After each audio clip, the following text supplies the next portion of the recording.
தேவனுக்கு மகிமை உண்டாவதாக. Praise the Lord. செழிப்பூட்டக்கூடிய நமது வாழ்க்கையை ஒரு அர்த்தமுள்ளதாக மாற்றக்கூடிய இயேசு கிறிஸ்துவுடைய இனிமையான பெயரால் உங்கள் எல்லோருக்கும் என்னோட காலை வணக்கம். Many times that we think that our life is bored, but our Lord Jesus Christ makes our life meaningful and interesting and worth one. So in His name, I greet you all. இன்றைய செய்திக்காக mark புத்தகத்திலிருந்து ஒரு பகுதியை வாசிக்கலாம். For today's consideration, we will read from the book of Mark.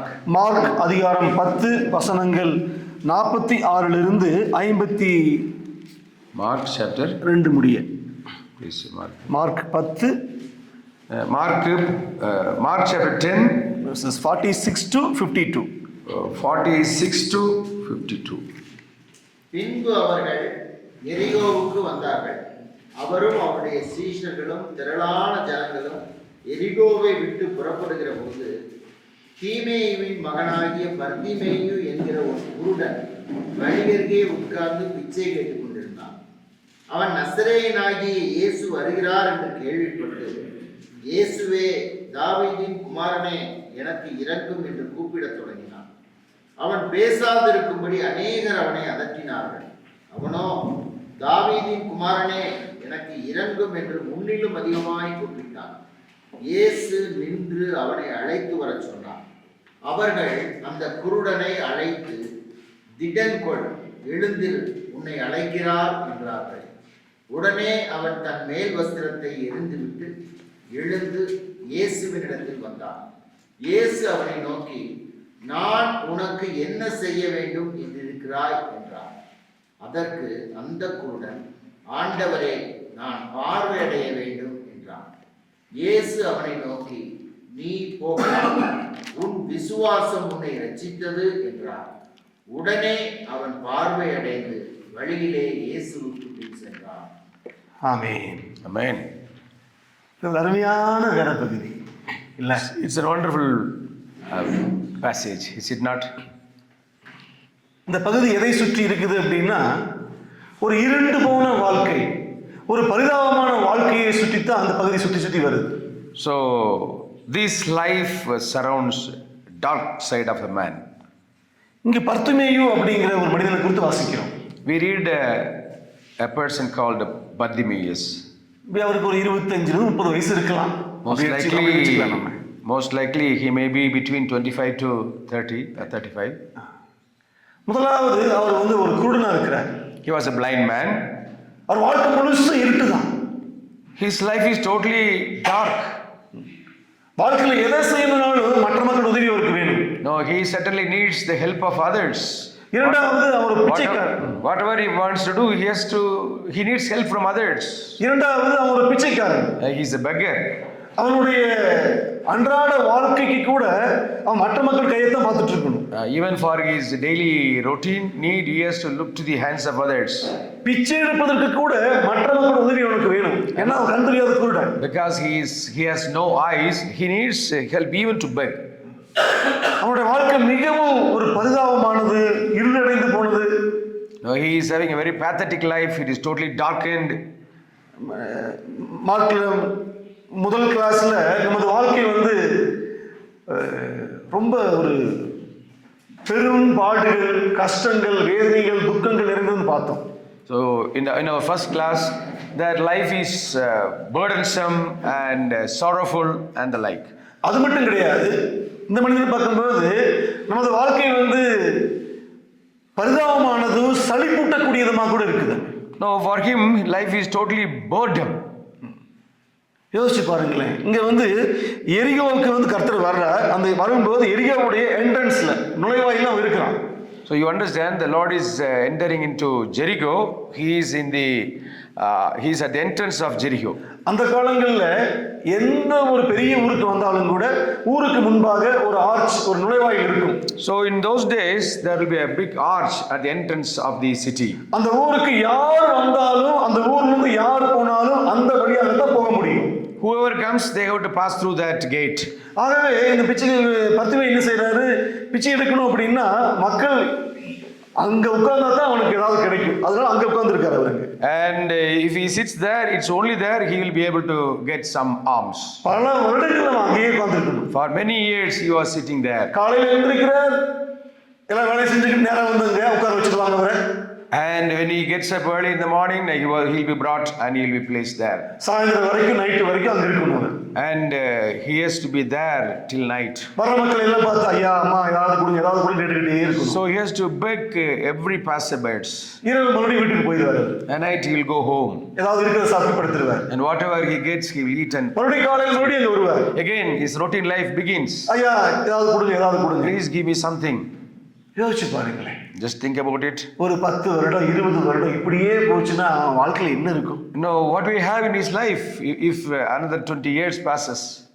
இன்னைக்கு உங்களுடைய வாழ்க்கை என் வாழ்க்கை சில சமயம் அப்படித்தான் போகுது. Sometimes your life and my life goes like that. காலையில எழுந்திருக்கிறோம். Morning we raise up. அவசரமா கிளம்புறோம், வேலைக்கு போறோம். And we get into routines. முன்னாடியே சாயந்தரம் வருவோம், இப்ப நைட் தான் வர்றோம்.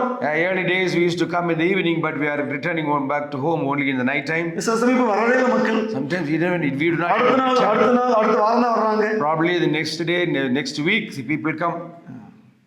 வீட்டில் இருக்கிற சகோதரிகளுக்கு காலையில எழுந்திருக்கிறாங்க.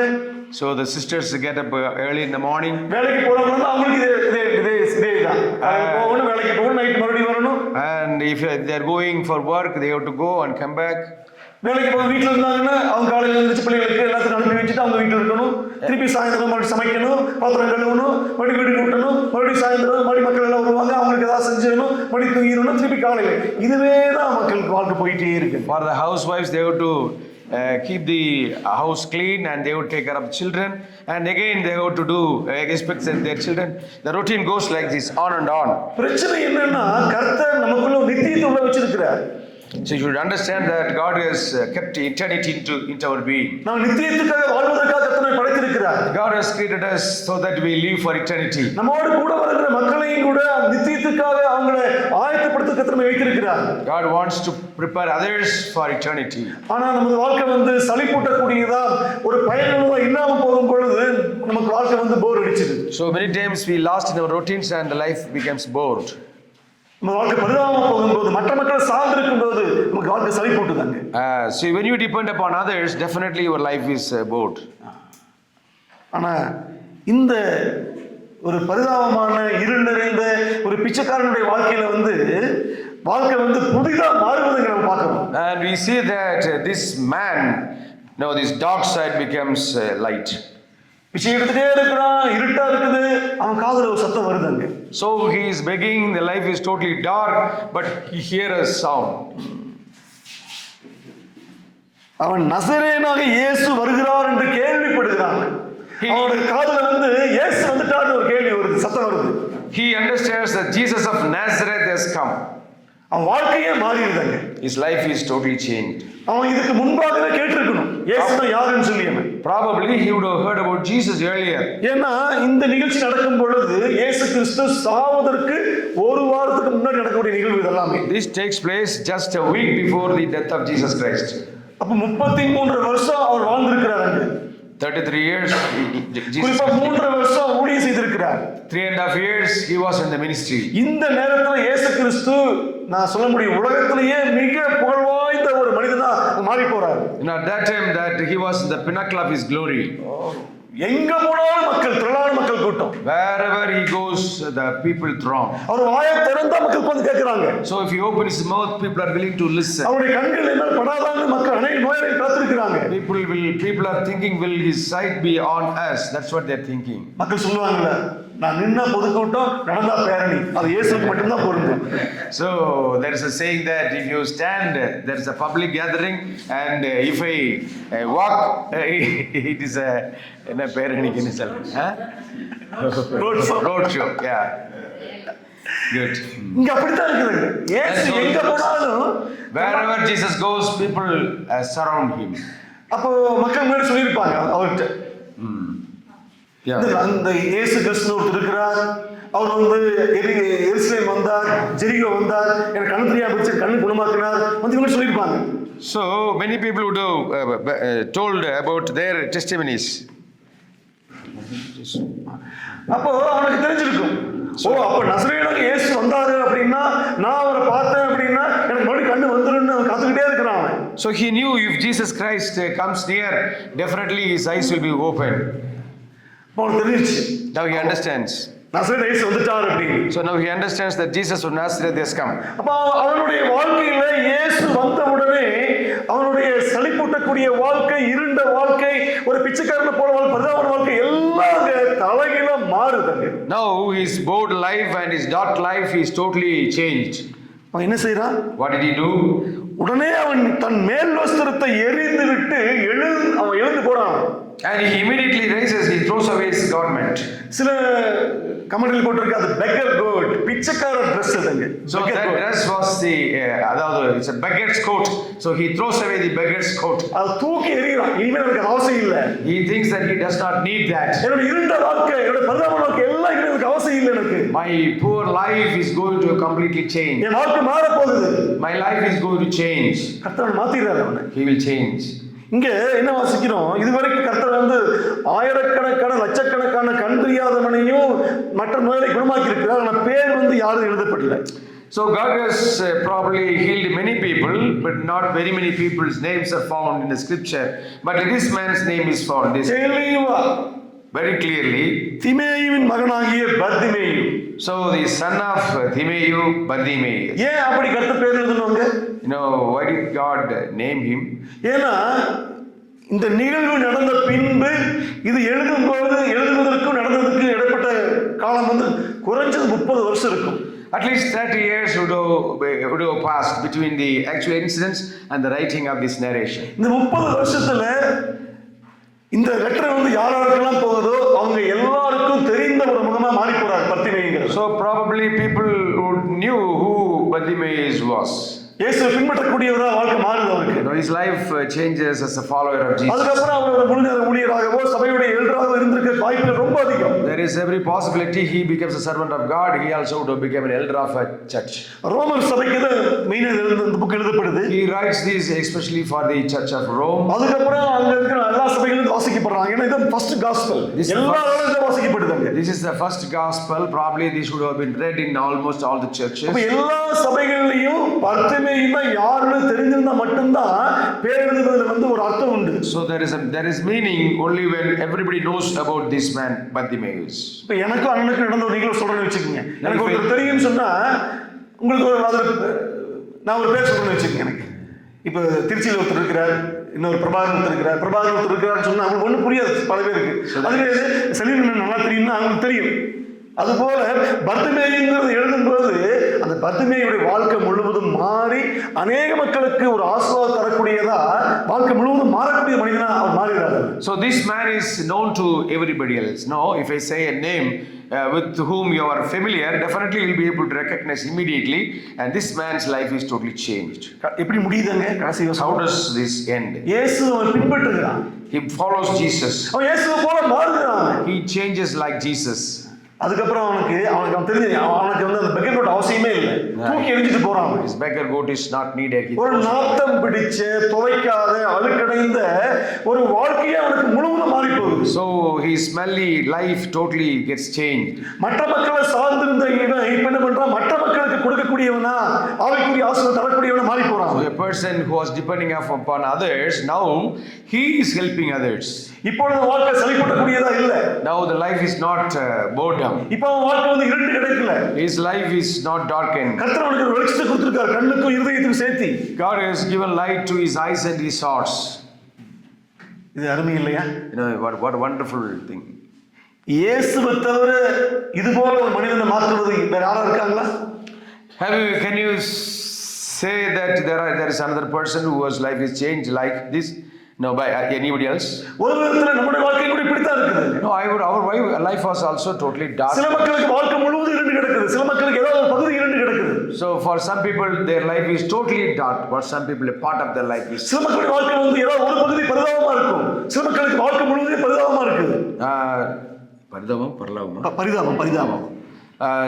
See, for some people their life is really totally missed. They are having missed life, but some people only part of their life is missed. பரிசுத்த ஆவியானவர் 2000 வருடத்துக்கு முன்பு நடந்த ஒரு நிகழ்வை நீங்களும் நானும் வாசிக்கிறதுக்காக இத்தனை பத்திரப்படுத்தி நமது பாசனை கொடுத்திருக்கிறது எதுக்காக? உங்களுடைய வாழ்க்கையில எப்படி இருண்டு கிடக்குதுன்னா, உங்களோட வாழ்க்கை பரிதாபமா இருக்குதுன்னா, நீ இயேசுவை நோக்கி பார்க்கணும் அப்படிங்கிறதான். So this has happened some 2000 years ago, and it's recorded nearly 2000 years ago. Now God is giving this to us. Why is He giving? No, He is giving so that your darkened life should be lighted. இயேசு கிறிஸ்து இந்த 3 வருடத்துல அவர் செய்த அற்புதங்களும் அடையாளங்களையும் புத்தகம் எழுத முடியாது. So இது எழுதி வச்சிருக்கிற கர்த்தர். if one wants to talk about the whatever miracles the Lord has done, no one can count. ஆகவே பர்திமேயுடைய வாழ்க்கையை மாற்றக்கூடிய ஒரு வல்லமை இயேசுவுக்கு இருந்தது. அந்த இயேசு அவருடைய வாழ்க்கையில வந்த பின் அவர் வாழ்க்கை முழுவதும் மாறி இருக்கிறனால நீங்களும் நானும் அந்த இயேசுவை நோக்கி பார்க்கும்போது சலிப்பூட்டக்கூடிய நமது வாழ்க்கையும் இருண்ட நமது வாழ்க்கையும் பரிதாபமான நமது வாழ்க்கையும் நிச்சயமா இயேசு மாற்றுவார் அப்படிங்கிறது தான் ஒரு மைய சத்தியம் இதுல. So if God can change the life of Bartimaeus, definitely He can also change your life. Your life may be bored and your life may be darkened, and whatever the condition that your life may be, God is willing to change. ஏன் நம்ம இயேசுவை நோக்கி பார்க்கணும்? Why should we look to Jesus? சலிப்பூட்டக்கூடிய வாழ்க்கையின் மத்தியில, இருண்ட வாழ்க்கையின் மத்தியில, பரிதாபமான வாழ்க்கையின் மத்தியில நம்ம கண்கள் எல்லாம் ஏன் இயேசுவை நோக்கியே இருக்கணும்? 4 காரணங்கள் நீங்க பார்க்க முடியும். I would like to present for our 5 reasons why we should. 4 reasons. 4 reasons that we have to we will see. என் வாழ்க்கை முழுவதும் மாறி போடுதுன்னு பார்த்தோம் நமக்கு. We see that his life is totally changed. புதுசா மாறிச்சுங்க. It's totally got changed. அவன் வாழ்க்கையில இருந்த அத்தனை வருடம் இருந்த எல்லா பழையவைகளும் அழிந்து ஒளிந்து போய் எல்லாம் புதியதாயிருந்து வாசிக்க முடியும். No, his life is totally became new. அதுக்கு முதல் காரணம் ஒரே காரணம் இயேசு தான். அதை எப்படி செய்தாருங்கும் போது கர்த்தரை நம்ம ஏன் நோக்கி பார்க்கணுங்கிறது முதல் காரணம் இயேசு கிறிஸ்து அவனுக்கு புதிய இரக்கத்தை கொடுத்தார். God was gracious to him. புது இரக்கம். New mercy. Mercy. God has given him new mercy. என்ன பார்க்கிறோம்? அவன் இயேசுவை பார்த்தோன்னே அவன் சொல்றான், இயேசுவே தாவீதின் குமாரனே எனக்கு இரங்கும். Have mercy upon me. Son of David, have mercy on me. கர்த்தர் அவனுக்கு ஒரு புது இரக்கத்தை கொடுத்தார். அந்த புது இயேசு mercy. சிலுவையில் நமக்காக மரித்து உயிரோடு எழுந்த இயேசுவிடமிருந்து மட்டுமே வரக்கூடிய ஒரு புது இரக்கம் நமக்கு கிடைத்தால் ஒழிய நம்ம வாழ்க்கை மாறாது. So unless otherwise we get new mercy from God which comes from the cross, our life cannot change. இந்த உலகத்துல நமக்கு நிறைய இரக்கங்கள் கிடைக்குது. நிறைய இரக்கங்கள் நமக்கு கிடைக்குது. We certainly need lot of mercies and we get them. அப்பா நமக்கு இரக்கம் காண்பிக்கிறார், அம்மா இரக்கம் காண்பிக்கிறாங்க, சகோதர சகோதரிகள், குடும்பம், சபைன்னு எல்லா மக்களும் இரக்கம் காண்பிக்கிற மக்கள் நிறைய நமக்கு உண்டு. So our father shows mercy to us, mother shows mercy to us, friend shows mercy to us, the church shows mercy to us. We are getting mercy from very many people. ஆனா இயேசு கிறிஸ்து நமக்கு காண்பிக்கிற இரக்கத்தோடு எந்த இரக்கத்தையும் ஒப்பிட முடியாது. So you cannot compare the mercy which you get from Jesus with any other mercies. இந்த மனுஷன் கிட்டத்தட்ட 20-30 வருடங்களுக்கு மேலாக அந்த எரிகோ நுழைவாயில் இருக்கும்போது அவன் எதிர்பார்த்தது எல்லாமே என்னது? மக்களுடைய இரக்கம். ஐயா 5 ரூபா, ஐயா 10 ரூபா, ஐயா பசிக்குது, மக்கள் இரக்கம் காண்பிக்கிறாங்க அவனுக்கு. So he is expecting mercy from the people who would give him alms. மக்கள் காண்பிக்கிற இரக்கம் அவன் என்ன பண்ணுச்சு? Now how long that the mercy sustained him? அவனை அவன் இருக்கிற அதே குருடனாகவும் அவன் இருக்கிற அதே பிச்சைக்காரனாகவும் தான் மக்களுடைய இரக்கம் வச்சிருந்ததே ஒழிய அதிலிருந்து அவனை எதுவும் அவன் மேம்படுத்தவே இல்லை. So really what happens, that his life never becomes better. நமது வாழ்க்கை மறுரூபப்படணும் அப்படின்னா, நமது வாழ்க்கை இயேசுடைய கரங்களில் பயன்படணும் அப்படின்னா, இயேசு கிறிஸ்து மட்டுமே தரக்கூடிய அந்த புதிய இரக்கத்தை நோக்கி பார்ப்பதற்காக அவரையே நோக்கி நம்ம பார்க்கணும். So if you want your life to be totally changed, you have no other person to see. You have to look to the mercy of Jesus. புது இரக்கம். New mercy. கர்த்தர் தருகிறார். God gives. இரக்கத்திற்காக தேவன்கிட்ட போய் எனக்கு இரக்கம் கிடைக்கலையேன்னு சொன்ன ஒரு மக்கள் நீங்க பார்த்திருக்கிறீங்களா? Now if anybody comes to Jesus and asks us mercy, can you show me any person who did not get mercy? 66 புத்தகத்துல எத்தனையோ லட்சக்கணக்கான மக்களுக்கு இரக்கம் காண்பித்திருக்கிறார். The Lord has shown mercy to lakhs of people. வேதத்துக்கு வெளியே 66 books. வேதத்துக்கு வெளியே சபை வரலாறு அத்தனை பார்த்திருக்கிறோம் நம்ம. And even outside the church, Bible also we see many people got. நீ இயேசுவுடைய சமூகத்துல வரும்போது இரக்கத்திற்காக கெஞ்சணும் நம்ம. So when you come to Christ, you have to request for the mercy of God. இந்த மனிதன் லூக்கால அந்த விதவையை போல ஆண்டவரே எனக்கு நியாயம் செய்யணும் கேட்கவே இல்லை. No, he's not asking for any justice. Justice. அவனுக்கு தெரியும், He knows that. என்னுடைய வாழ்க்கையில தேவனது நீதி எனக்கு கிடைக்கணும்னா நான் நரகத்துக்கு தான் போகணும். Now he knows that he will go only to hell. உங்களுக்கு எனக்கும் அப்படித்தான்.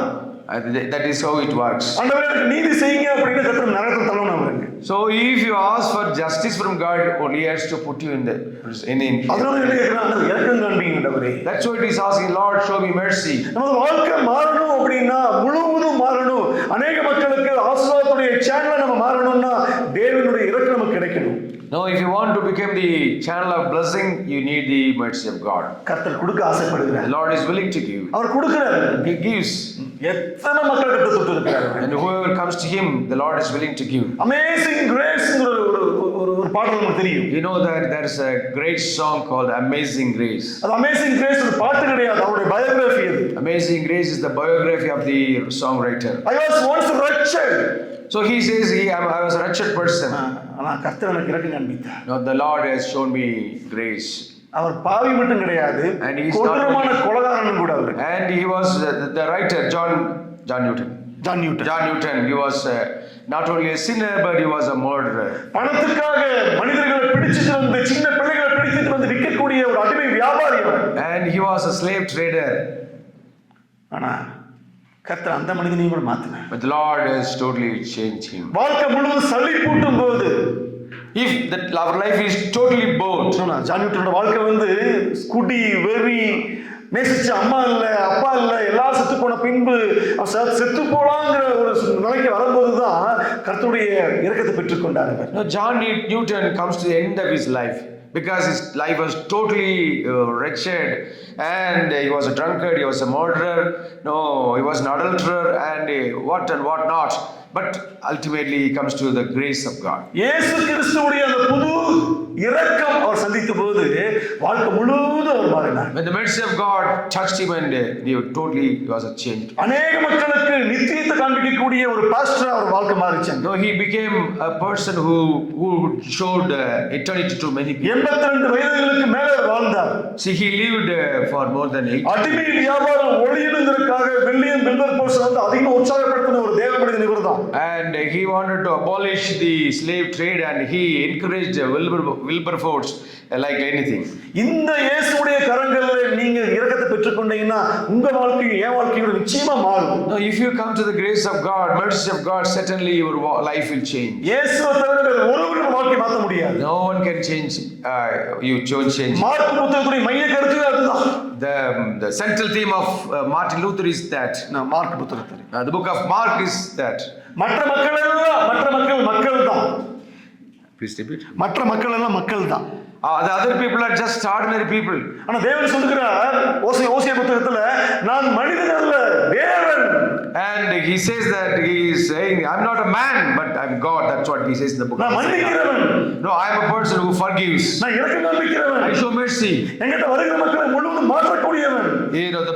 Everybody who comes to me, they get changed. ஆகவே என்கிட்ட வாங்க. Please come to me. நம்ம எல்லாரும் இயேசு கிட்ட போவோம். Let us come to Jesus. நம்ம வாழ்க்கை இருண்ட வாழ்க்கை, இந்த பிச்சைக்காரனை போல. Now our life is totally dark. நம்ம இந்த பிச்சைக்காரனை போல நம்ம வாழ்க்கை பரிதாபமான வாழ்க்கை. Our life is really a very pathetic life. மற்ற மக்கள்கிட்ட போய் ஐயா அம்மா கேட்டா நம்ம வாழ்க்கை கடைசி வரைக்கும் அப்படியே தான் இருக்கும். If you are just looking to people, your life will continue to be as it is. ஆனா பெக்கர் கோட்டெல்லாம் தூக்கி எரிஞ்சுக்கிட்டு இயேசுக்கு ஓடி வரும்போது வாழ்க்கை முழுவதும் மாறும். When the beggar coat is totally changed, you are thrown away, it will be totally changed. ஆக இயேசு கிறிஸ்துவை ஏன் வரணுங்கிறதுக்கு முதல் காரணம் அவர் மட்டும்தான் நமக்கு புதிய இரக்கத்தை கொடுக்க முடியும். Now why should you come to Jesus? The first reason is that he is the only person who can give you mercy. இரண்டாவது காரணம், The second reason, இயேசு கிறிஸ்து நமக்கு ஒரு புதிய ஜெபத்தை கொடுக்கக்கூடியவர், நமக்கு புது ஜெப வாழ்க்கையை கொடுக்கக்கூடியவர். the Lord gives us new prayer life. He is willing to give us new prayer life. தேவன் எந்தெந்த மனிதனுடைய வாழ்க்கையை மாற்றினாரோ, தேவன் எந்தெந்த மனிதனுடைய வாழ்க்கையை வந்து மற்ற வாழ்க்கையில ஒரு ஆசீர்வாத சேனலா மாற்றினாரோ அவங்க எல்லாருமே ஒரு புது ஜெப வாழ்க்கை பெற்றிருந்தாங்க. So you can understand, whosoever they got their life changed, they are a prayer warriors, they are praying persons. பழைய ஏற்பாட்டில் அண்ணாவும் அம்மாவை பார்க்க முடியும். Now in the Old Testament you come across Anna. அவன் வாழ்க்கை எப்ப மாறுது? When did his life got changed? இயேசுடைய சமூகத்துல வந்து நிற்கும் பொழுது கர்த்தர் அவங்களுக்கு ஒரு புது ஜெபத்தை கொடுக்கிறார். So the Lord, he is the Lord. When he comes to the throne of grace, the Lord gives her grace. வாய் மட்டும் முணுமுணுக்குதுங்க. And we understand only his lips move. இருதயம் உடைந்து அங்க ஊற்றப்படுது. Her heart is totally broken. இயேசு கிறிஸ்து வாழ்க்கையை மாத்துகிறார். Her life is totally changed. இங்க பர்திமை என்ன சொல்றார்? முதலாவது தாவீதின் குமாரனே எனக்கு இரங்கும்னு ஜெபிக்கிறார். So he prays that son, what is this? Jesus of Nazareth, no? David. No, son of David, please have mercy on me. வாழ்க்கையில அவன் ஜெபிச்ச முதல் ஜெபமே இதுதான். Probably this is the first prayer that he offered. மக்கள் என்ன செய்யறாங்க? பின்னாடி இருக்கிறவங்க, what do the people do? Others, they hush him. Keep quiet, don't shout. அவனுக்கு தெரிஞ்சிருச்சாங்க, இதுதான் நமக்கு கிடைக்க ஒரே ஒரு சான்ஸ்ங்க. He understands that this is the only chance that I get. இப்ப விட்டா எப்ப நமக்கு கிடையாது. If I leave it now, and I will never get it. என்ன செய்றாரு அவருங்க? What did he do? அவன் பேசாதிருக்கும்படி அநேகர் அவனை அதட்டும் பொழுது அவன் என்ன செய்றாரு? தாவீதின் குமாரனே எனக்கு இரங்கும் என்று முன்னிலும் அதிகமா சத்தம் போட்டு கூப்பிடுறாரு. So he began to cry even louder, saying, Jesus, son of David, have mercy on me. நான் நினைக்கிறேன் அவர் மொத்த வாழ்க்கையிலேயே ஒரு சத்தம் போட்டு அதிகமா ஜெபிச்ச முதல் ஜெபம் அதுதான், இறுதி ஜெபம் அதுல தான் இருக்கு. Probably this may be his first and last prayer that with loud cry he uttered. ஏன்னா அவர் கூட எத்தனை பேர் இருக்காங்க?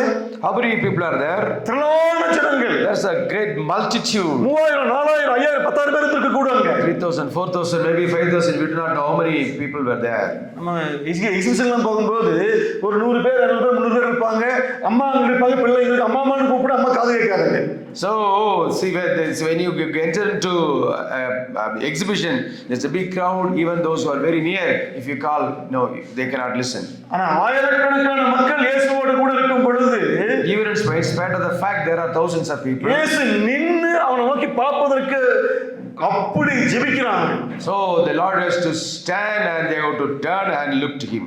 இது போல ஜெபத்தை மனிதன் கற்றுக்கொள்ள முடியாது. Certainly you would not have seen such a prayer. எந்த பைபிள் செமினரி கற்றுக் கொடுக்காது. No Bible study will be able to teach. எந்த சபையும் கற்றுக் கொடுக்க முடியாது. No church will be able to teach. இயேசு கிறிஸ்து மட்டுமே பரிசுத்தாவின் மூலம் கற்றுக் கொடுக்க முடியுமே ஒழிய வேற யாரும் தர முடியாது. Only the Holy Spirit can teach. No other person can teach. நான் முன்னமே சொன்னேன், இந்த சமயம் நடக்கும்போது, நிகழ்வு நடக்கும்போது இயேசு கிறிஸ்து புகழ்வாய்ந்தவரா மாறி போகிறார். Now when this thing happens, the Lord is a very famous person. அநேக மக்கள் அவர்ட்ட வந்திருக்க கூடும். Many people would have come to him. ஆண்டவரே, நீங்க இப்போ லாஸ்ட் டைம் வந்தபோது தான் நீ குணமாக்குனீங்களே, மகன் இவதான், நிறுத்த முடியும். Probably they would have shown his daughter or son to Christ. Lord, when you came the last time, this is the person whom you healed. ஆண்டவரே, நீங்க அங்க கல்யாணம் முடிச்சு போகும்போது திராட்சை நீங்க தண்ணியை திராட்சை மாத்துனீங்க ஆண்டவரே, அந்த வைஃப் இதுதான், நான் இதுதான், மேரேஜ் லைஃப் நீங்க இல்லைன்னா எப்படி போயிருக்கு தெரியுமா கர்த்தாவே, தேங்க்ஸ் ஆண்டவரே. So that bridal party would have come and thanked him, Lord, in the place, in the marriage, now you turned water into wine and really saved our face. ஆண்டவரே, 38 வருஷமா நான் படுத்துக்கிட்டு ஆண்டவரே, அங்க சிலோம் குளத்துல நீங்க என்னை குணமாக்குனீங்க ஆண்டவரே, என் வாழ்க்கை எவ்வளவு நல்லா இருக்குது தெரியுமா கர்த்தாவே, தேங்க்ஸ் ஆண்டவரே. So the person who got his life healed, no, he was a person who was lying nearly Bethesda for 38 years. He would have come to Christ saying, Lord, definitely you healed me, thank you so much. இப்படி திரளான மக்கள் இயேசுவோடு பேசிக் கொண்டிருக்கும் போது அவர் thanks பண்ணிட்டு இருக்கும்போது சுத்தி பார்த்துட்டு இருப்பாரா? இல்ல, அவர் ஓகே இட்ஸ் ஓகே கூட அவங்க கூட தான் பேசிட்டு இருப்பாரு. So probably you would have talking to them. அப்படிப்பட்ட பிஸியா தேவன் இருக்கும் பொழுது இவனுடைய ஜெபம் அவரை நிக்க வச்சு திரும்ப வைக்குதுன்னா எப்படி ஜெபிச்சிருப்பாரு அவருங்க. பாருங்க, just see that how great his prayer was. It made God to come to your heart. இயேசு நமது வாழ்க்கையில வரும் பொழுது, இயேசு நோக்கி பார்க்கும் பொழுது நமக்கு ஒரு புது ஜெப வாழ்க்கை இருக்கணும். So when Christ come into your life, certainly you should have a new prayer life. உங்க சலிப்பூட்டக்கூடிய வாழ்க்கை மாறணும். Certainly your bored life will totally change. நம்ம அப்படி ஜெபிக்கிறோமா? Do you pray like that? ரட்சிக்கப்பட்ட புதுசு நம்ம ஜெபிச்சிருப்போம். Probably you would have prayed when you got saved. நம்ம எல்லாருக்குமே நான் அந்த காலத்துல எப்படி தெரியுமா ஜெபிச்சேன் அப்படிங்கிற வார்த்தைகள் இருக்கும். You may have a glorious past. ஆனா இப்ப எப்படி ஜெபிக்கிறோம்? How do you pray now? That's the question.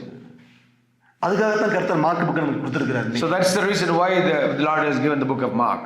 இந்த மனிதனை போல நீங்களும் மற்ற மக்கள் வாழ்க்கையில் மாறணும்னா கர்த்தர்ட்ட போய் நீங்க புது ஜெப வாழ்க்கை பெற்றுக்கொள்ள வேண்டியது அவசியமா இருக்கு. So you have to have the new prayer life. You have to learn from this man. மற்ற மக்களை பத்தி அவன் கவலைப்படவே இல்லை. No, he did not bother about anybody. அமைதியாரு, சும்மா இரு, உங்களுக்கு என்ன தெரியும், என் வாழ்க்கை என்னோட இருட்டு எனக்கு தான் தெரியும். ஆகவே நான் கத்துவேன், நான் கத்துட்டேன். So other people have asked him, but he told him, no, I know my life, how bad and how worse it is. No, so I will shout further. That's மற்ற மனிதர்களை பத்தி நம்ம கவலைப்பட வேண்டிய அவசியம் இல்லை. No, he did not worry about others. ஏன் உபவாசம் இருக்கிற, உடம்பு கெட்டு போயிடும், ஏன் நைட் பூரா ஜெபிக்கிற, உடம்பு கெட்டு போயிடும், ஏன் இப்படி கத்துற, ஏன் உடம்பு இது நமக்கு, எனக்கு கர்த்தர் ஆச்சு, எனக்கு ஆச்சு. நான் நைட்டு கதவை சாத்திக்கிட்டு நான் கத்து அவரை நோக்கி நான் கதறுவேன். கர்த்தர் என் வாழ்க்கையை மாத்திர வரைக்கும் அவர்கிட்ட கதறவேன்னு சொல்லி நம்ம கதற வேண்டிய மக்கள் நம்ம. Till the Lord changes our life, no, I will look to him and cry unto him.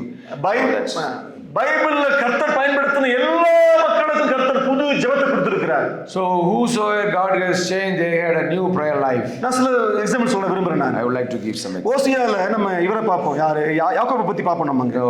Hosea. From the book of Hosea we will see Jacob. ஓசியா புத்தகத்துல அதிகாரம் 12 chapter 12 4 verse 3 and 4. தன் பலத்தினால் தேவனோடு போராடினான். அந்த போராட்டம் வந்து அடிதடி போராட்டம் கிடையாது. எப்படி போராடுறாமா, அவன் தூதனானவரோடு போராடி மேற்கொண்டான், அழுது அவரை நோக்கி கெஞ்சினான். So we read 4. Strove with the angel and prevailed.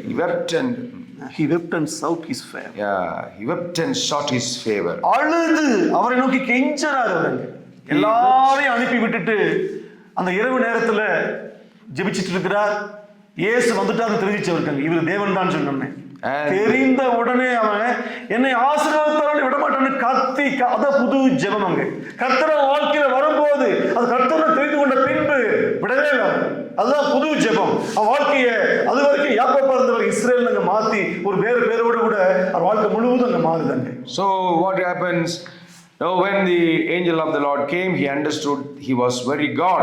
So he really fought with him and he won. And his prayer life was totally changed. So he had a new prayer life.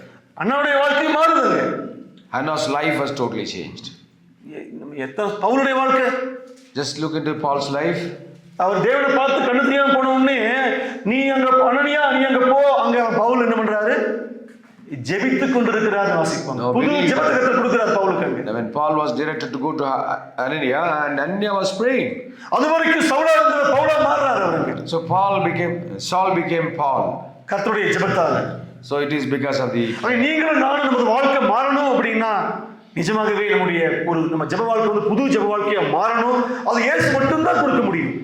So if your life has changed, you have to pray and only God can change you. பழைய ஏற்பாட்டில் ஒரு வசனம் வாசிக்க முடியும், இது கர்த்தரின் பாரம், கர்த்தரின் பாரம், கர்த்தரின் பாரம். So it's the burden of God and burden of God. யார் வந்து கர்த்தருடைய பாரத்தை சுமக்குறாங்களோ அவங்களால தான் அப்படி ஜெபிக்க முடியும். No, if you bear the burden of God, it is you who can pray like that. ஒரு சகோதரி இப்படி சொல்லுவாங்க, பழைய மேல்நாட்டில் இருக்கிற ஒரு ஜெபிக்கிற சகோதரி. அவங்க எனக்கு என்னுடைய கணவன் தரக்கூடிய பாரத்தை சுமக்க எனக்கு விரும்பல, என் பிள்ளைகள் தரக்கூடிய பாரத்தை சுமக்க எனக்கு விரும்பல, இந்த உலகம் தரக்கூடிய பாரத்தை சுமக்க எனக்கு விரும்பல, ஆனா கர்த்தருடைய பாரத்தை சுமக்க நான் விரும்புறேன். நான் I want to carry the burden of the Lord, not the burden of my son, daughter or my husband. தேவன் கொடுக்கிற பாரம் நமக்கு ஒரு புது ஜெபத்தை கொடுக்கும். அந்த ஜெபம் வந்து முதலாவது நமது வாழ்க்கையை மாற்றும், இரண்டாவது நமது வாழ்க்கையின் மூலம் மற்ற மக்களை மாற்றும். So the Lord totally changes when you pray. மூன்றாவது, thirdly, நாம் ஏன் இயேசுவை நோக்கி பார்க்கணும்? why should we look to God? கர்த்தர் ஆசீர்வதிக்கப்பட்ட புது மக்கள் நமக்கு கொடுப்பார். The Lord will give you new blessed people in our life. இங்க here coming back to Mark, அவர் என்ன செய்றார்? what does he do? அவர் கூப்பிட்டு இருக்கும்போது கர்த்தர் நிக்கிறார். அவருங்க கூப்பிடும்போது கர்த்தர் வந்து இயேசு நின்று அவனை அழைத்து வர சொல்றார். The Lord stands and he calls him. நம்முடைய ஜெப வாழ்க்கை நீங்க புதுசா ஜெபிக்கும் போது கர்த்தர் நிச்சயமா நம்ம ஜெபத்தை கேட்பாருங்கிறதுக்கு இது ஒரு அத்தாட்சி. No, when you pray, definitely our Lord listens to our prayer. There's no doubt about it. அவர் சுத்தி திரளான மக்கள் இருந்தாலும் கூட ஒரே ஒரு பிச்சைக்காரன், ஒரே ஒரு இருட்டில் இருக்கிற ஒரு சாதாரண மனுஷன், ஆனா கர்த்தர் நின்று அவன் வாழ்க்கையை மாற்றுவதற்கு அவருக்கு நேரம் இருக்குது. நேரத்துக்கு பின்பாக அன்பு இருக்குது. அங்கே God has time for a blind man because he loves him in spite of the fact that there is a big crowd around him. அவனை கூட்டிட்டு வர சொல்றாரு பக்கத்துல. So the Lord asked them to come. Bring. அப்போ இங்க வாசிக்கிறோம். What do we read? 49 அவர்கள் அந்த குருடனை அழைத்து திடன்கொள் எழுந்திரு உன்னை அழைக்கிறார் என்றார்கள். So the crowd goes there, take heart, the Lord calls you. That's what they say. அந்த மக்கள் அங்க இல்லைன்னா என்ன இருக்கும்? So if those people who came to Bartimaeus, if they are not there, what would have happened? கர்த்தர் அங்கங்க ஆட்கள் வச்சிருக்கிறார். பர்த்திமேயுடைய வாழ்க்கையில அந்த திரளான மக்கள் மத்தியில கொஞ்சம் பேர் இருக்கிறாங்க அங்க. அவங்க என்ன பண்றாங்க? அந்த மனிதனை இயேசுவுக்கு பக்கத்துல அழைத்துட்டு போறாங்க அவங்க. So the Lord keeps certain people who help Bartimaeus. These people, they bring Bartimaeus to Jesus. God has kept many people here and there to help us. தேவன் யாரெல்லாம் பயன்படுத்துறாரோ அந்த மக்களுடைய வாழ்க்கையில கர்த்தர் இப்படிப்பட்ட மக்களை கொடுப்பார், ஆசீர்வதிக்கப்பட்ட மக்களை. So if the Lord uses some people, certainly there are other people to help them. பர்த்திமேயை போல பிச்சைக்காரனா இருந்தாலும் சரி, பவுலை போல மிகப்பெரிய மிஷனரியா இருந்தாலும் சரி, இந்த மக்கள் நம்ம வாழ்க்கையில் இல்லைன்னா நம்ம வாழ்க்கை ஒண்ணு சலிப்பூட்டக்கூடிய வாழ்க்கை தான். So unless otherwise we have people who support us, help us, definitely our life will be totally miserable. பவுலுடைய வாழ்க்கை. What about Paul's life? பர்னபா இல்லைன்னா வாழ்க்கை எப்படி இருந்திருக்கும்? No, if he had not had Barnabas, how would our life be? தீமோத்தேயு தீத்து இல்லைன்னா வாழ்க்கையில அர்த்தம் இருந்திருக்குமா? So see, Timothy and Titus, if they were not with Paul, how he would have carried on his ministry? பழைய ஏற்பாடு புதிய ஏற்பாடு தாவீது யோனத்தான் எல்லாம் செத்து போயிருப்பாரு அவருக்கு. தாவீது. No, without Jonathan, David would have died. நமக்கு புது புது மக்களை கர்த்தர் கொடுக்கக்கூடிய தேவனா இருக்கிறார். The Lord gives you new people. உங்க எல்லாருக்குமே ஒரு ஒரு கதைகள் இருக்கும். Everybody will have a story. எனக்கு கூட கதைகள் இருக்கு. I have a lot of stories. 95ல வருஷம் 29 வருஷம் முடிஞ்சிருச்சாங்க. In the year of 29 years have passed. தனியே கோயம்புத்தூருக்கு காலேஜுக்கு வந்தேன் நான். No, I came to Coimbatore alone. கர்த்தர் நல்லவர். The Lord is good. காலேஜில் எனக்குன்னு சில மக்களை வச்சிருந்தார். The Lord kept some people for me. Paramasiva அண்ணன், இளமதி அண்ணன், ஸ்ரீதர் அண்ணன், சரவணன் அண்ணன், அவங்க என்ன இயேசுக்கு பக்கத்துல கூட்டிட்டு போனாங்க. Sridhar was there, Paramasiva was there, all are Hindu goddesses. And Ilamadi was there, Saravanan was there, but they are all converts. திடன்கள் எழுந்திரு வா இயேசுகிட்ட போலாம் என்ன கூட்டிட்டு போனாங்க அவங்க. Take heart, come to Jesus. ரெண்டாவது வடவள்ளியில ஒரு சபை இருக்குது வான்னு சபை கூட்டிட்டு போனாங்க. So they told there's a church in Vadavalli, come to the church. அங்க எனக்கு இன்னும் ஞாபகம் இருக்கு. இதே ஒரு பெரிய பைபிள் அது. There was a big Bible like this. நான் ரோமன் கேத்தலிக் வந்தனால ரோமன் கேத்தலிக் பைபிள் அது. Because I came from a Roman Catholic background, I had a very big Bible. அண்ணன் தான் அதை பார்த்துட்டு இதுல தேவனது வசனம் இருக்குது, ஆனா இது தேவனது வசனம் மட்டும் கிடையாது அப்படின்னு. So in this book there is word of God, but this is not the word of God. That's what. நிறைய சொன்னாங்க, எனக்கு ஒன்றும் புரியல. ஆனா ஒன்று மட்டும் புரிஞ்சுது, நான் வச்சிருக்கிற பைபிள் எனக்கு போதுமானது இல்லைன்னு இதை கொடுத்துட்டு 66 புத்தகம் மட்டுமே இருக்கக்கூடிய ஒரு பைபிள் எனக்கு கிடைச்சதுங்க. நான் வாங்கினேன். So I got a Bible which contained the word of God. I mean, I got the word of God which had 66 books. அப்ப என்னோட வாழ்க்கையில I understood that this Bible is deficient. அப்ப என்னோட வாழ்க்கையில கர்த்தர் அண்ணனுக்கு கொடுத்தார், அவர் கர்த்தருடைய வசனத்துக்கு நேரா கொண்டுட்டு போனார். So the Lord directed me towards the word of God, and he placed some good people with me. Emmanuel இன்னும் ஞாபகம் இருக்கு. நாங்க அப்போ பைபிள் எடுத்துட்டு நாங்க சண்டே ஞாயிறு ஆராதனைப்போ நாங்கள் பிதற்றுவோம் உளறுவோம். நாங்கள் ஏதோ So on Sundays that when we talk from the word of God, we used to tell whatever comes to our mind. நீ பிதற்றுகிறாய், நீ உளறுகிறாய், உட்காரு அப்படின்னு சொல்ல மாட்டாங்க அவங்க. So they did not say that you are fooling others, please sit down. They never said like that. அடுத்த வாரம் நீ ஏன் பிதற்றக்கூடாது, எந்திரிச்சு நில்லு. Come, you continue your babbling. நான் அதை தப்பா சொல்லும்போது அண்ணன் தப்பு சொல்ல மாட்டாரு. என்னைய நான் சொல்லி முடிச்சு வந்து உட்காந்துட்டு அவர் எந்திரிச்சு நின்றுட்டு அது என்ன தப்பு இருக்குதோ சர்ச்சுக்கு சொல்லிட்டு போய் உட்காந்துப்பார். He will not immediately condemn or correct me. He will politely tell the right thing. அங்கே வடவள்ளி சபை இருக்கிற அந்த சகோதரர்கள் என்னை வேத வசனத்துக்கு நேராக கூட்டிட்டு போனாங்க. அது மட்டும் கிடையாது, கேரளாவில் இருக்கிற அப்ரஹாம் பிரதர், ஞான அண்ணன், ஏபி ஜோசப், இது போல தேவனோடு கூட நடந்த மக்களோடு கூட என்னை இழுத்துட்டு எனக்கு காண்பிச்சாங்க. எனக்கு அவங்க see not only the church at Vadavalli, but a host of other people, like Brother Abraham Thomas, Brother A.P. Joseph, and many more people, God brought into my life. கர்த்தர் அதுக்கு சேலத்தை கூட்டிட்டு போனார். Then God took me to Salem. காலேஜ்லயே எனக்கு Joshua, Chandru நிறைய மக்களை கொடுத்தார். Joshua, Chandru, many other people were there. பைபிள்ல வாசிப்போம் நம்ம, கர்த்தர் வந்து உங்களுக்கு நூறத்தனையான அம்மாக்கள், நூறத்தனையான தகப்பன்மார்கள், நூறத்தனையான சகோதரர்கள், நூறத்தனையான சகோதரிகள். So we read in the scripture that you will get in 100 mothers, parents and sisters. இயேசு கிறிஸ்து மட்டும்தான் கொடுக்க முடியும். அப்படி உனக்கு நம்மளால அது போல மக்கள் நம்ம உருவாக்க முடியாது. So the only Lord can give you such people in 100 சேலத்துல எனக்கு நிறைய குடும்பம் கிடைச்சது. We got many families, நிறைய அப்பா அம்மாக்கள், நிறைய many தங்கச்சிகள், நிறைய தம்பிகள். fathers, brothers, sisters அப்புறம் திருச்சி in Trichy. யோசிச்சு பார்த்தது, இந்த மக்கள்லாம் என் வாழ்க்கையில் இல்லை அப்படின்னா So if all these people were not in my life, வாழ்க்கை இங்க இருக்கும். no, certainly my life would have been bored. கர்த்தர் அவரை நோக்கி நாம் போவதற்கு, வசனத்தை நோக்கி போவதற்கு, அந்த ஊழியத்தை நோக்கி போவதற்கு, இதுதான் ஊழியம், இதுதான் வாழ்க்கை, இதுதான் லட்சியங்கிறதெல்லாம் கர்த்தர் மாற்றுவதற்கு கர்த்தர் மக்களை பயன்படுத்துகிறார். So in order to direct us towards the word of God, in order to focus ourselves towards some direction, now the Lord is using a lot of people in our life. Bartimaeus, Bartimaeus, திடன்கொள், எழுந்திரு. take heart, get up. வாழ்க்கையில பல சத்தம் சோர்ந்து கீழே விழுந்துரும் நம்ம. Certainly many times that we fall flat. அதுபோன்ற சமயங்களில் கர்த்தர் நமக்கு ஆட்களை கர்த்தர் அனுப்புகிறார். So God sends people. அவங்க வீட்டுக்கு வருவாங்க, நம்மளை பார்த்து திடன்கொள், எழுந்திரு, கர்த்தர்ட்ட போவோம், நம்ம விழுந்தா என்ன பரவாயில்ல, எழுந்துருன்னு சொல்லி நம்மளை கட்டி பிடிச்சி உற்சாகப்படுத்தி நம்மளை தேவனது வழியில இயேசுவை நோக்கி அழைத்து செல்வதற்கு மக்கள் அங்கங்கே ஆட்களை வைத்திருப்பார். So God will place many people, in order to encourage us, to boost us, to push forward us. இங்க இருக்கிற யாருக்காவது காஸ்பல் வந்து பரலோகத்துல அறிவிக்கப்பட்டுச்சா? How did you get the gospel? Was it declared from the heaven? எனக்கு அப்படி இல்லை. For me, it's not like that. உங்களுக்கு அப்படி இருக்காது. Certainly, it is not like that for you also. யாராவது ஒருத்தர் எங்கிருந்தாவது வந்திருப்பாங்க உங்க வாழ்க்கையில. Certainly, somebody would have helped you. இந்த பர்த்திமேயு வாழ்க்கையில அப்படித்தான் ஒருத்தர் வந்து மக்கள் வந்தாங்க அவங்க.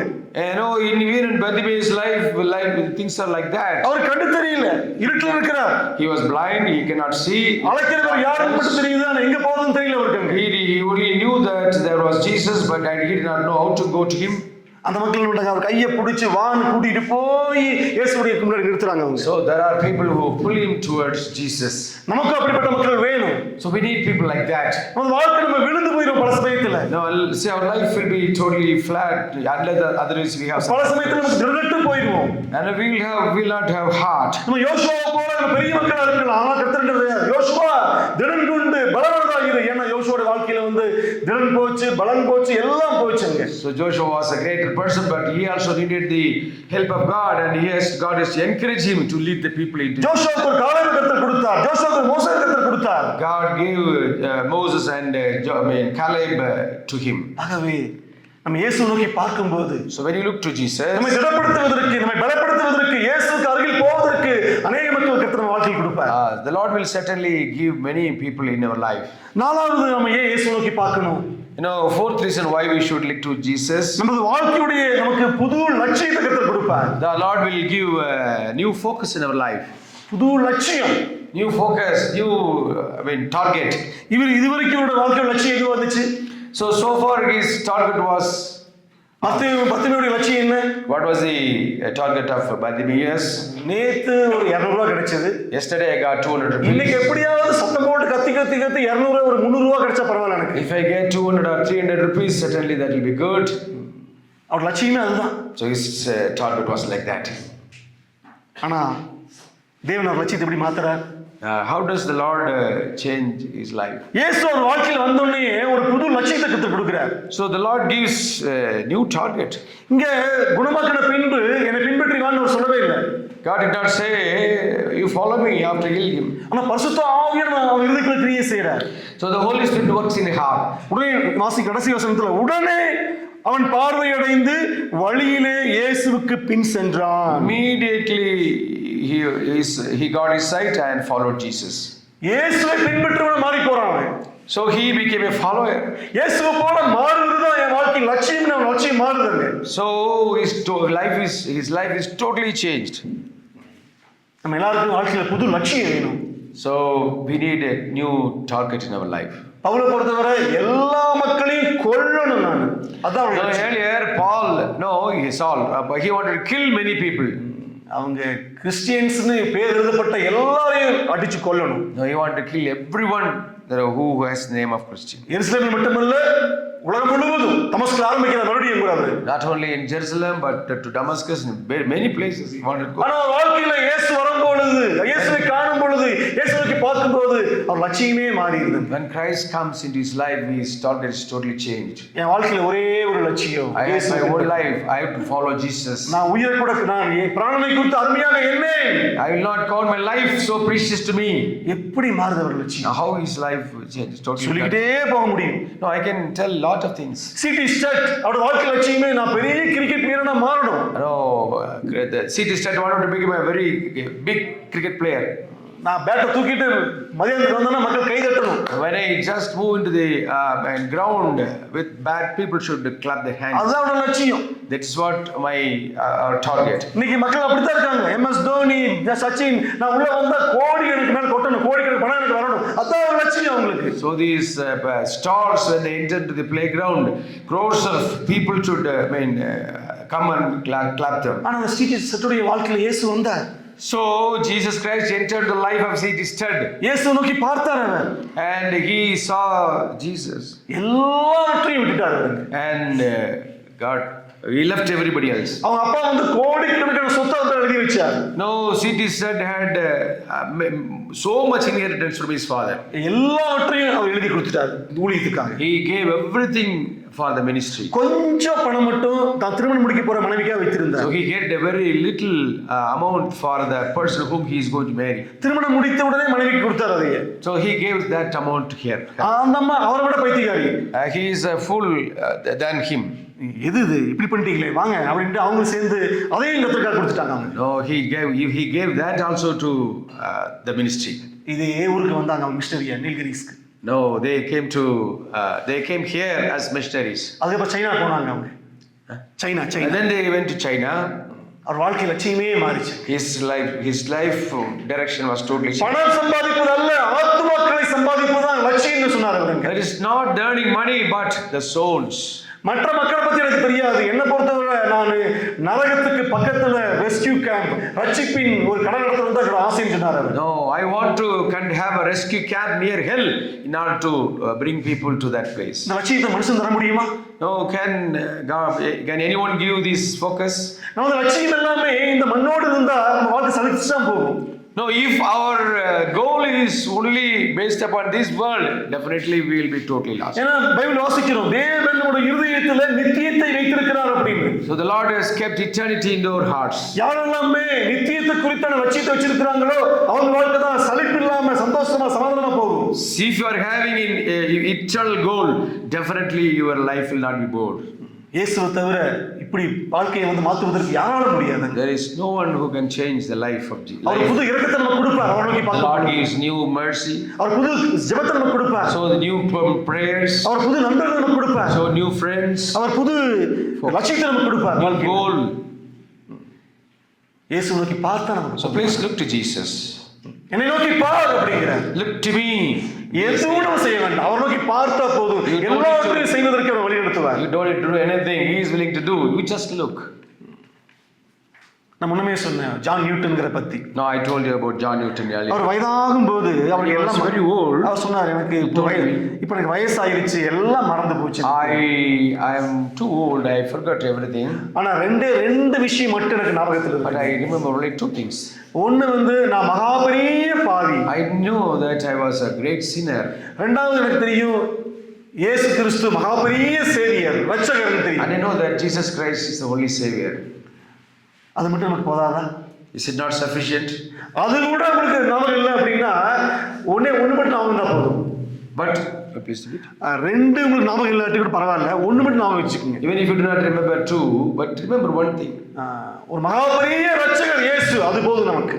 It's enough that Jesus is the savior. Mark அதுதான் சொல்லுது. That's what Mark says. தேவகுமாரனுடைய சுவிசேஷம். This is the gospel of the Son of God. இயேசு கிறிஸ்து தான் ஒரே ரட்சகர். Jesus Christ is the only savior. அவரை தவிர வேறு ரட்சகர் இல்லை. There is no savior apart from Jesus. உங்களை சலிப்பூட்டக்கூடிய வாழ்க்கையை பரிதாபமான வாழ்க்கையை மாற்றுவதற்கு வாழ்வதற்கு இயேசுவை தவிர வேறு யாரும் கிடையாது. Your boredom life will be totally changed.